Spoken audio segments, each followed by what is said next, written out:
Welcome to Thought Leadership for the New Normal, a conversation series with Sacred Heart University deans. Today we ask our panel of experts the question, what will education look like in the year ahead? Join us now live from WSHU with your host, Randye Kaye. Hello, and yes, welcome to this new discussion series, Thought Leadership for the New Normal. This is a conversation series with Sacred Heart University deans, and it's sponsored by Sacred Heart University and WSHU. Here's our first episode, and we're going to discuss a question on everybody's mind. What will education look like in the year ahead? And my guests I'd like to welcome here with me in studio, Mike Alfano. Mike is the Dean of the Isabelle Farrington College of Education here at Sacred Heart. Hello, Mike. Hi there, how are you? And welcome. And we'll be joined today by Francis M. Rabinowitz, 72, Executive Director of the Connecticut Association of Public School Superintendents. Desi D. Nesmith, and Desi is the Deputy Commissioner of Academics and Innovation at the Connecticut State Department of Education, and the Division Director at Connecticut State Department of Education, Glenn Peterson. Welcome, everybody. Thank you so much for joining us here today. We begin the conversation with a question for Mike, Dean Alfano. So, how do you think the teaching profession has changed as a result of the current crisis? Yeah, so good question, and I think the teaching profession has really fundamentally changed as an outcome of our crisis that we're hopefully all emerging from here slowly but surely. And there's two sort of areas I'd really want to touch on in terms of those changes. I think what's emerged as an outcome here is the necessity of a new type of way that people are teaching and ways in which students are learning. So obviously through the distance learning application. I think that teaching and learning opportunity is a fundamental shift in the ways in which public education moving into the future will be looking at ways in which they'll be meeting the instructional needs and delivering instruction in their communities. So absolutely it's provided both opportunity and challenge, frankly, to communities, not only here in Connecticut, but across the country. I think on an optimistic note, I think another change relative to the teaching profession has to deal with this sort of idea of again, full bias acknowledged as a teacher educator and as a teacher myself, but really the prominence and the role that education and teachers and leaders in our public schools have taken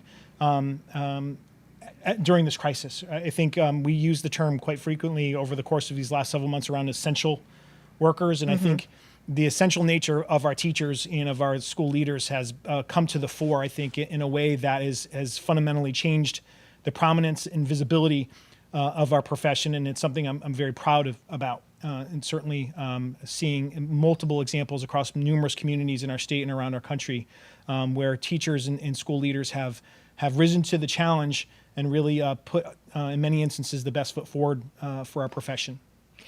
With some crash courses and things I didn't say it was easy, but no one expected to be trained in. Thank you so much. I'm going to open it up to the rest of our guests. Fran and Desi and Glenn, do you have anything to add?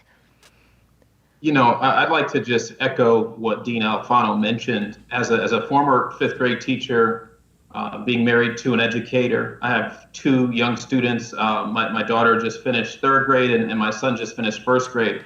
So I've had a front row seat for a while at how this pandemic has really changed the face of education.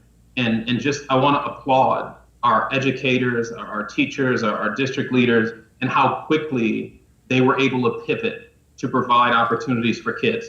It has not been easy, and it is by no means perfect, but what a phenomenal job folks have stepped up here. And to Dean Alfano's point, talk about essential employees, right? So I want to echo what he says, because I've had a front row seat to it for 3+ months at home. So thank you for that. Thank you. Glenn or Fran, anything to add? I would just say that as a former superintendent, I am absolutely thrilled that teachers have come into a new light. Honestly, over the last decade, if not more, teachers have been under a lot of scrutiny and have not received, I don't believe, the full respect and recognition that they should have. And now I believe that their voices are being heard, and everyone is realizing the importance of having a teacher working with students. So I'm pleased about that. Absolutely. Absolutely. It shouldn't take a crisis for us to have appreciated No. our teachers, for sure. Thank you for that. So, Fran, as long as I have you, let me direct the next question first to you. Let's talk about distance learning. What do you think of it, and what role do you think it's going to have, if any, moving forward in terms of education? Well, let me say right up front that I do not believe that distance learning ever replaces the personal presence of a teacher and her class. With that said, I believe that distance learning has its place and will continue to have its place in our schools. I believe we will see blended learning. There's a great deal to be gathered from online learning. There is wonderful opportunities for research, etc., for expanding our horizons. And I applaud having online learning as part of the curriculum. I don't think that we were well prepared at all. We closed on one day and we're expected to jump into distance learning the following day. I think we've gotten better at it since during this process, and teachers and other school leaders have brought forward incredibly innovative practices that I don't want to lose. And I think that they will continue, hopefully, to be part of our education process moving forward. However, not the whole of the process, hopefully. Thank you. I'm always reminded of the crisis and opportunity, two sides of the same coin, and certainly Yes. our educators have stepped up to the plate. Dean Alfano, you want to add anything?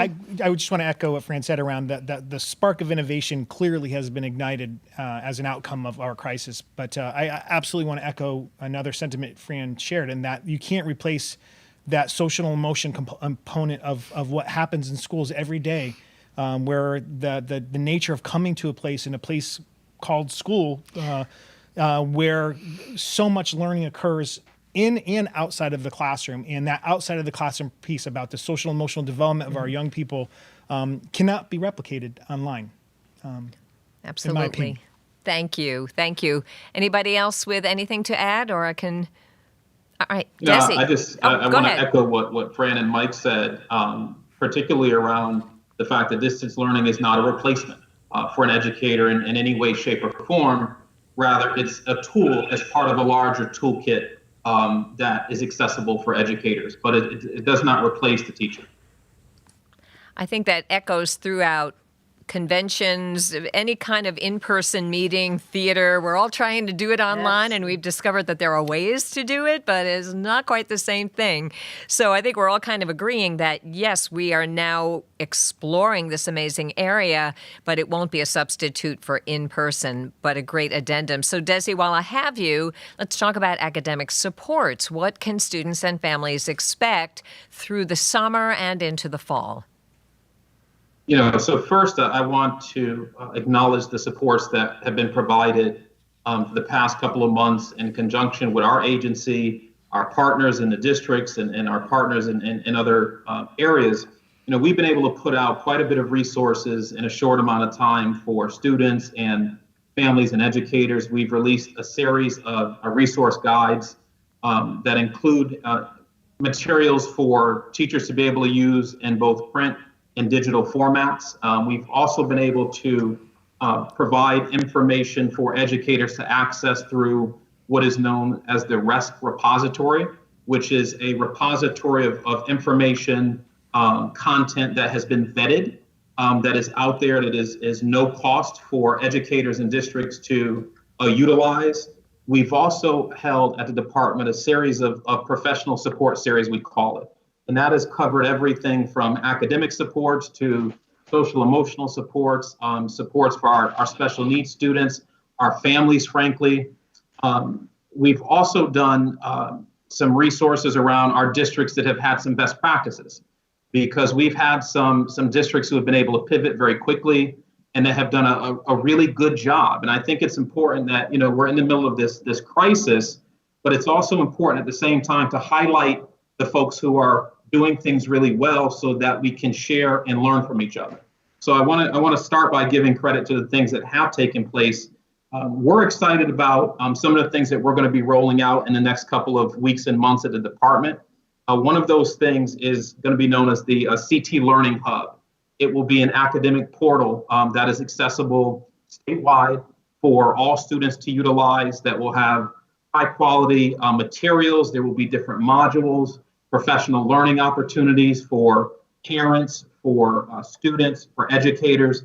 So we look to, as we're building this, and we plan to release in the next couple of weeks, the CT Learning Hub will become a portal, sort of one-stop shop, if you will, that will continue to be refreshed with new resources and high-quality content, so we can begin to level a playing field for students across the state and get access to everyone at no cost.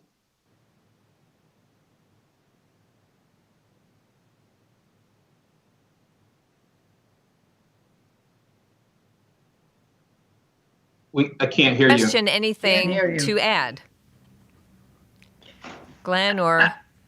I Glenn. would add, oh, go ahead. So Glenn, we can't hear you. Perhaps you could unmute. Are you muted? I was muted. Sorry about that. Yeah, let me add. I was really pleased about what Desi had to say, and I'd just like to add some of the work that we've been doing in our department, particularly related to social emotional learning, to caring for caregivers. We've put out almost 20 different videos and webinars in the last few months, all related to mental health, the non-academic supports that are so important, whether that's to do with internet safety or providing supports to families or family engagement, or just caring for each other in kind of self-care type videos. So I think folks at the department have really stepped up strongly in this area too. So thank you. Thank you. The Fran, only you look thing like that you I wanna would talk. add to that, oh, sorry. Go ahead, Fran. Oh, okay. The only thing that I would add to that is, first of all, we're very proud as superintendents to be partners with the department in all of the initiatives.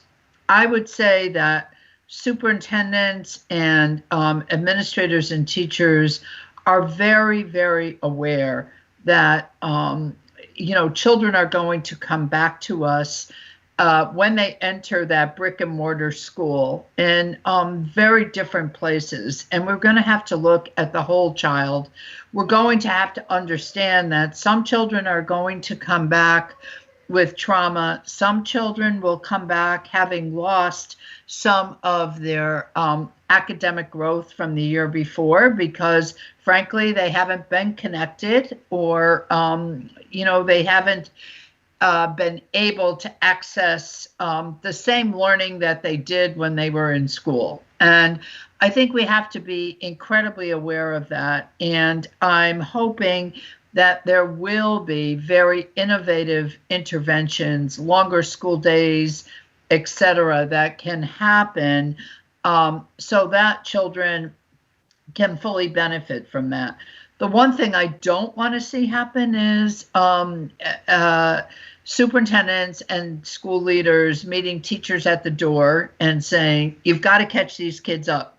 I don't think that's a good message to send. I think we need to take the children from where they are and work with them. And I know that they will catch up eventually, but I don't like that, because it makes it feel like it makes everyone tense and stressed. And I think that taking them from where they are, assessing what the needs are, and children are incredibly resilient and they're sponges for learning.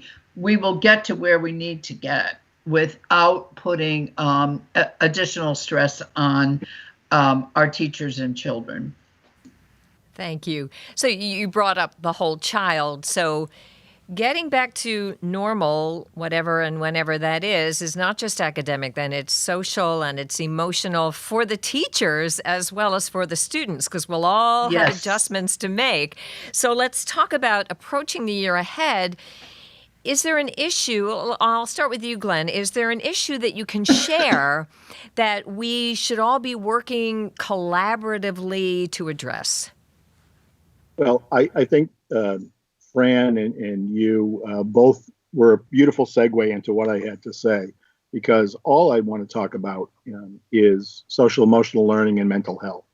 So folks are coming back to school, both students and adults, with, it's going to be challenging. There's some anxiety going on out there. And I think we really need to deal with the mental health of folks appropriately. So, for example, in terms of adults, we need to take time to let the teachers talk about their feelings and talk about their anxieties and kind of get them out there. The leadership needs to design opportunities for the teachers to connect, even if it's before school happens. A series of virtual meetings moving in toward September would certainly be very, very helpful.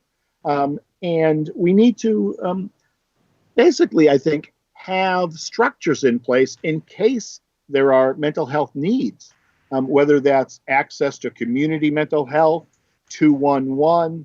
And these are some of the things that, of course, the resources that we all have. But at the time to figure out what they are now, it's better to do it now than on September 4th when someone is really having some type of mental health issue.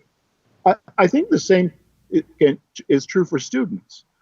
We need to be able to have appropriate age level conversations about what's happened with COVID-19, what has happened, what is happening now, and what might happen in the future. And I know those conversations are going to look very, very different for Desi's son, who's going to be in second grade, and someone who's a 10th or 11th grader in high school. But we as teachers are able to kind of pitch the conversation to the right level of our classes.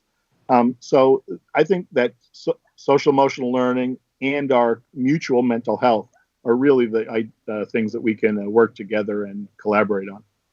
It's important. Mike, can I just ask you, it's on a college level? Sure. We don't know yet. Sacred Heart is planning a return in person in the fall, or is that not definite yet? No, we are. We are, definitely. Yeah. So can we talk about that same thing, that big conversation, the uncomfortable conversation about, okay, let's talk about the last 6 months and what has happened. Does Sacred Heart have any sort of plan in place for reemergence? It's as detailed. Each of our colleagues are working with their constituencies around reopening of our K-12 systems, and those are incredibly detailed, complex plans. And universities and colleges around the country are doing the same, including here at Sacred Heart University, heavily guided by CDC guidelines, as well as the governor, our governor in Connecticut, is planned for reopening.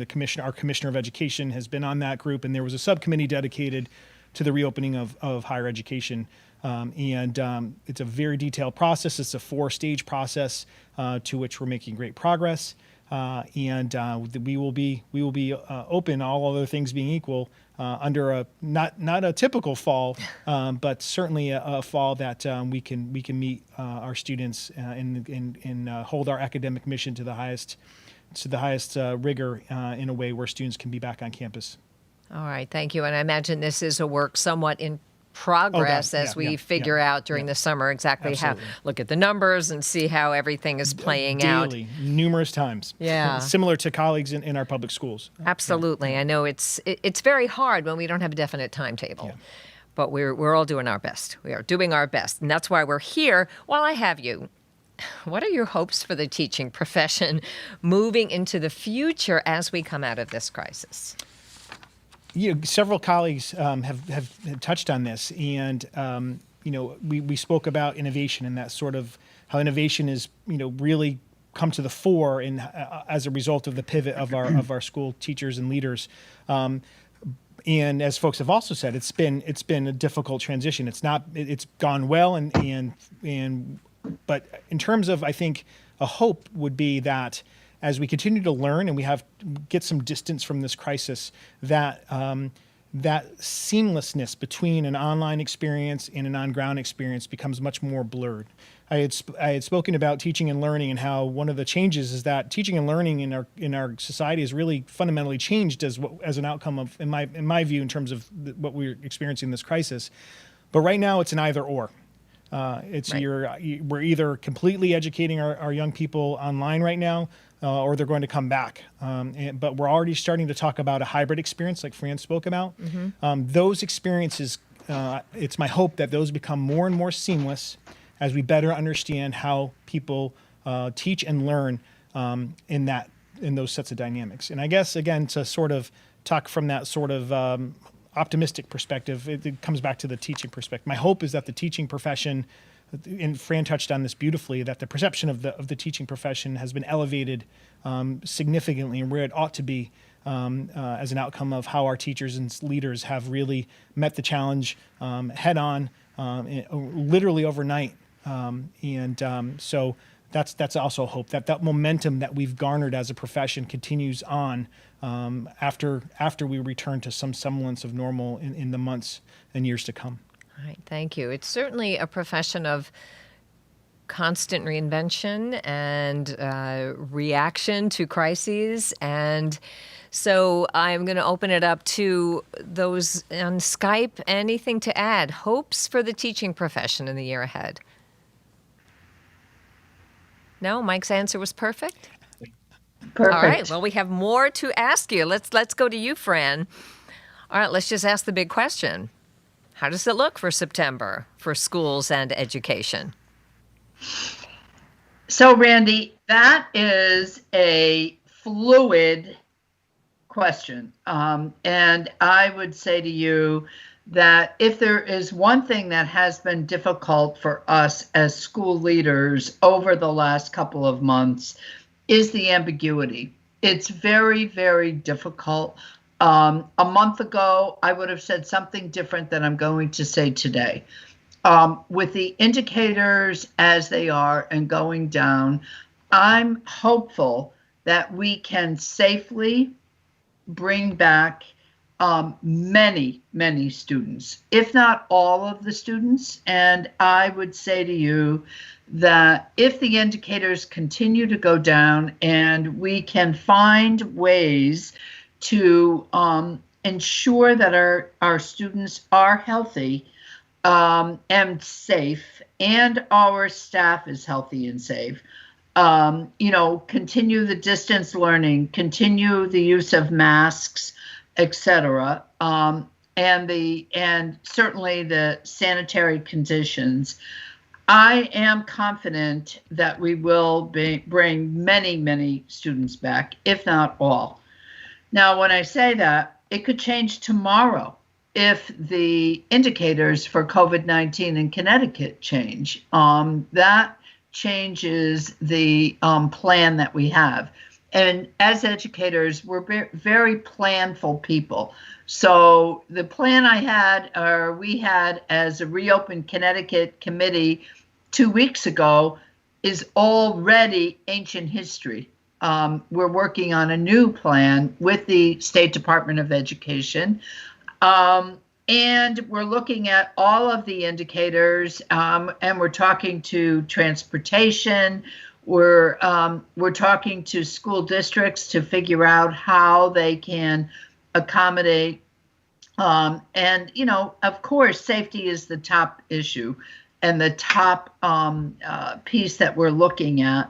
But I do believe we will have a large number of kids coming back. I also believe that we will be in blended learning. There will be some online learning going on as well. And we need to get better at it because we don't know if COVID will return. If it leaves and we're fine in September, we don't know what that will look like in November, and we want to be better prepared for whatever comes our way in November. We're very aware of families and the need to reopen the economy, but most importantly, teachers want to be with their kids and kids want to be with their teachers, and we want that to happen, and we're going to promote it. It's very complex, but we want, as Desi said, but we're going to find ways to make it happen and make it happen in a healthy and safe environment. And you and I have both done this several times during this part of our conversation. Yes. The last thing anybody wants is to have to start all over again. I think we can all very much agree on that. Glenn, Desi, anything to add? And then I'll turn to you, Mike. Yeah. I echo everything that Fran said. It is very fluid. I think about the planning that took place for summer school. That planning took place back in April. Yes. And so, in April, no one could predict what June and July would look like. And so to Fran's point, it is incredibly fluid, but you're correct. If the indicators continue to move in the direction that they move in, we all are hopeful that we can get as many kids back as possible. Knowing that at the same time, we have to be prepared to help folks do a better job around this idea of blended learning and what that looks like. And so at the department, we have been working on that for a number of weeks now to make sure that if something does happen and schools do need to go back out, we are able to provide them with some resources and some frameworks around what a good quality blended learning model could look like for students. And so we've got a lot of different things happening at the same time as we prepare for best case scenario. Obviously, I think we all hope for best case scenario, but we need to be prepared for worst case at the same time. Thank you. Glenn, do you have anything to add to that? You're muted, so sounds like you do. Just unmute. Thank you. I was just going to say that I very much echo what Fran and Desi have had to say, and I really can't add anything more. I think good. Mike, did you have anything to add? Because this is the overall question that we all want to know. Have you answered it already? Yeah, no, it's just, and colleagues here are talking statewide and the complexities, but many of the same challenges, we're facing. It's really a P20 set of issues. And okay, so explain P20. So K-12 is the public's right. So when you talk about the entire spectrum, you're also talking about undergraduate through graduate education, and we're wrestling with the same uncertainties, and actually are working hand in hand quite closely with our colleagues in the P12 sector, because again, if you think about it, it really is a P20 sort of system, and that's why it's so critical that the lines of communication that are so clear, and we're working very closely with our colleagues at the CSDE and CAPS and other organizations that directly impact how we function as a university, not just here at Sacred Heart, but across the entire higher ed community. So these are obviously really talented, smart folks doing really good work, and like you said, we're all keeping our fingers and toes crossed here as we move into the later summer and into the fall and beyond. Thank you. And what I'm hearing is being very careful and watchful, because on the university and the boarding school level, you had the additional residential component. Yeah. So the bottom line is, and being very careful, and we're collaborating and getting resources available. And I think we're just kind of watching the balls fly in all directions and see how we can react to it. Let's move on to a bit about inequities, because we have spoken about distance learning, and there are some inequities around connectivity and devices for students throughout the state. I'll start with you, Desi. How are we going to address these inequities? Thank you for asking that question, Randye, because I want to take a step back. Inequities didn't just happen with COVID-19. Inequities have been in our state education system for quite a long time, and they've been exacerbated by this virus. And so knowing that, some of the things that have come up, you mentioned around connectivity and devices and students being able to participate. couple things that have happened around this. Early on, we had a philanthropic donation of 60,000 laptops that was greatly appreciated to our high school students in 33 districts across the state. We also had a generous donation from the Newey family of Connecticut to provide our students K-8 with some Scholastic book packs that they could use at home over the past couple of months that really have characters and stories that our students could identify with. In addition to that, the department has really, been very clear on what our priorities are going to be around the federal funding that we receive. And those include access to technology, devices, content, because it does no good if you give a student a device and they can't connect. And then if they have a device and they connect, but they're not connecting to high quality material, you're shooting yourself in the foot. So all of these things have to be addressed together, along with social emotional needs that we spent a lot of time talking about early on. So all of these things are drivers that as an agency, we believe need to be in the forefront. And we've communicated very early on, in fact, about how we plan to spend our federal funding in those areas. At the same time that is happening, through the governor's office, there is the Rapid Connectivity Deployment Group that is working in conjunction with us and a number of other state agencies to address statewide this issue of connectivity, because it doesn't make sense to have, one superintendent here, talking to a provider, and then you have another superintendent in another district talking to a different provider. This is really our role as a department and as state agencies to work with our government and figure out how to solve this problem. I say all the time, in a state this small, where you can drive one end of Connecticut to the other end in 2 hours, we should be able to address the issue of connectivity statewide and do it in a way where our kids and frankly our families have access to connectivity. And when I talk about devices and the need for devices and connectivity, this isn't just an academic discussion. This is a social emotional discussion as well, because a device and connectivity can also be a window to a family who needs telehealth, who needs to be able to access doctors and other online resources that they may not otherwise have the opportunity to do so. So this issue of devices and connectivity is so much bigger than just the academic conversation. And so we're working as quickly as possible with our partners to address some of these issues. Thank you. Anybody have it? Glenn, I think I see your hand up. Unmute. That was my hand up. Desi did a beautiful. Desi did a beautiful job talking about the distance learning inequities that are going on in the state. The only thing I wanted to add, in fact, we were talking about this with Mr. Gopalakrishnan, who's our Chief Performance Officer, earlier today.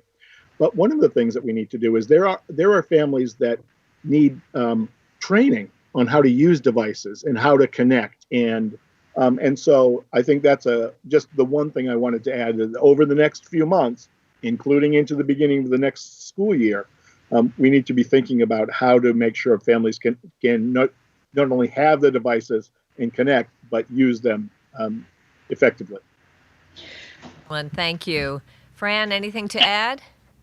Well, having been in Bridgeport for most of my career as a teacher, administrator, and then interim superintendent for a few years, I would say that it's music to my ears to hear that the state is taking on the responsibility, because the resources are not there for the districts to fund what they know needs to be funded. And certainly connectivity is the number one. I mean, if you can't connect, you can't do it. There are so many other pieces as well that go with that. So I'm thrilled that there's going to be a portal with content, because, resources are lacking in many of our rural and urban communities, and that means resources around content and et cetera. the other piece that I would add in the connectivity is I am hoping that we will have some standards across the state on what distance learning needs to look like and how much of it is synchronous where the teacher is present to the child, how much is asynchronous. And I say that with the best of intentions. We're brand new at this, and I do think there's variance within districts and variance across the state.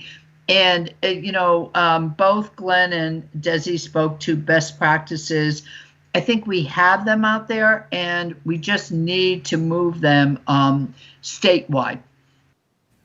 Thank you. So I'm hearing awareness, two-way awareness, education, collaboration, getting some standards in place. Mike, anything to add to that? Yeah, I just want to echo what Desi touched on, and that is that this crisis has magnified what teachers and teacher leaders and teacher educators have known for and have been stomping their foot for generations around the inequities within our communities. So I spoke earlier about momentums and momentum and one of my hopes, and I would absolutely put this at the top of the list in terms of one of my sincere hopes, and it sounds like folks at the State Department elsewhere are making great strides, is that we continue that momentum to address the inequities that many of us have spent entire careers working to address across communities within our state and across our country. So applaud the State Department colleagues and elsewhere for their work in that space, and it's really up to us as a profession to continue that momentum. Absolutely. Thank you so much. There's certainly a lot of uncomfortable conversations that have had to be had for a long time, and this has certainly brought it to the fore. So, Glenn, I have one more question, a related question for you. So given the obvious current issues in our country, we all feel this new energy to address equity, challenge inequities. Can you share your perspective? Is there anything more you want to say about leading for equity in the new normal? Absolutely, and thank you for that question. I think one of the most important things that we as educational leaders need to do is be introspective and really reflect on our own attitudes toward race and equity.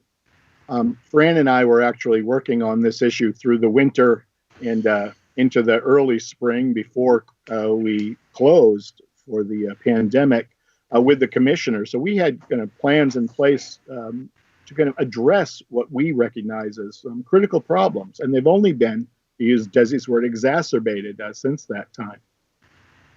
I hear people say that we're kind of a post-racial society sometimes, or I don't see color, or I'm colorblind. And, in fact, I couldn't disagree with that sentiment anymore, meaning that if you think you're colorblind, I think you're really blind to things like discrimination, differential treatment that happens by race from the police that we've seen so often recently, to implicit bias, and to things like white privilege.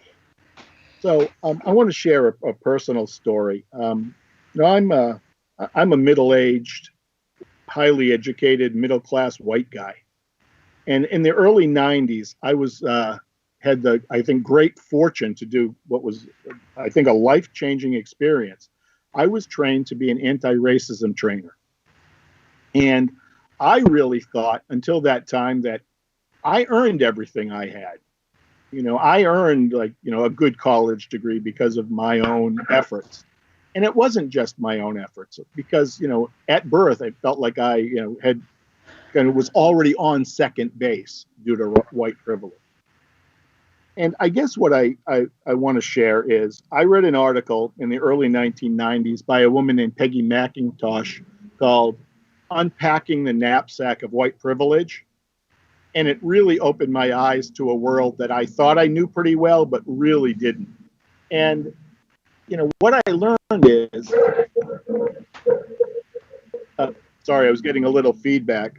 What I really learned is that, when I drive down the street, I'm not fearful that I get stopped by police, just because of the color of my skin. I don't feel that I'll be followed in a store because someone might think I might take something. Those things never happened to me in my life.